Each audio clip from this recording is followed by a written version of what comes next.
Welcome government officers. நமக்கு ஸ்கூல்லேருந்து புதுசா பெர்மனன்ட் டீச்சருக்கான நோட்டிஃபிகேஷன் ரிலீஸ் பண்ணியிருக்காங்க. அந்த நோட்டிஃபிகேஷன பத்தி தான் நம்ம இந்த வீடியோல டீட்டெயிலா பார்க்க போறோம். இப்ப தான் நம்ம சேனலுக்கு நீங்க ஃபர்ஸ்ட் டைம் வரவங்களா இருந்தா நம்ம சேனல சப்ஸ்கிரைப் பண்ணி வச்சுக்கோங்க. அப்ப தான் ஜாப் ரிலேட்டடா நம்ம போடுற நோட்டிஃபிகேஷன உங்களால ஈஸியா பார்க்க முடியும். மறக்காம இந்த வீடியோக்கு ஒரு லைக் பண்ணுங்க. அப்ப தான் அடுத்தடுத்த வீடியோ பண்றதுக்கு எனக்கு ஒரு மோட்டிவேஷனா இருக்கும்.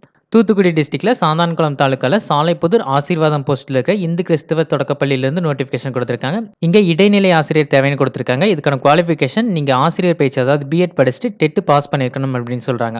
ஸோ டெட் பாஸ் பண்ணியிருந்தா மட்டும் தான் நீங்க இந்த போஸ்ட்டுக்கு அப்ளை பண்ண முடியும். இது வந்து நிரந்தர ஆசிரியர் அப்படின்னு குடுத்துருக்காங்க. ஸோ பெர்மனன்ட் போஸ்ட் தான். அதனால நீங்க விருப்பப்பட்ட இந்த போஸ்ட்டுக்கு அப்ளை பண்ணுங்க. நீங்க உங்களோட அப்ளிகேஷன இந்த ஸ்கூலோட அட்ரஸ்க்கு தான் அனுப்பணும். இங்க டைரக்ட்டா அட்ரஸ் இருக்கு. நீங்க அப்படியே ஸ்கிரீன்ஷாட் எடுத்து வச்சுக்கிட்டாலும் சரி, இல்ல வீடியோவ பார்த்து நீங்க அப்படியே எழுதிக்கிட்டாலும் சரி. கான்டாக்ட் நம்பரும் குடுத்துருக்காங்க. உங்களுக்கு ஏதாவது டவுட் இருந்தா நீங்க டைரக்ட்டா கூட கான்டாக்ட் பண்ணி பாருங்க. டீச்சிங் ஜாப்ல ஒர்க் பண்ண விருப்பமா இருக்கவங்க எல்லாருக்கும் இந்த வீடியோ யூஸ்ஃபுல்லா இருக்கும்னு நினைக்கிறேன். இந்த வீடியோ பிடிச்சிருந்துச்சுனா லைக் பண்ணுங்க. டீச்சர் ஆகணும்னு நினைச்சிட்டு இருக்க உங்க ஃப்ரெண்ட்ஸ்க்கும் இந்த வீடியோ ஷேர் பண்ணுங்க. இந்த நோட்டிஃபிகேஷன் ரிலேட்டடா வேற ஏதாவது டவுட் இருந்தா கமெண்ட் செக்ஷன்ல கேளுங்க. மறக்காம சப்ஸ்கிரைப் பண்ணுங்க. Thank you.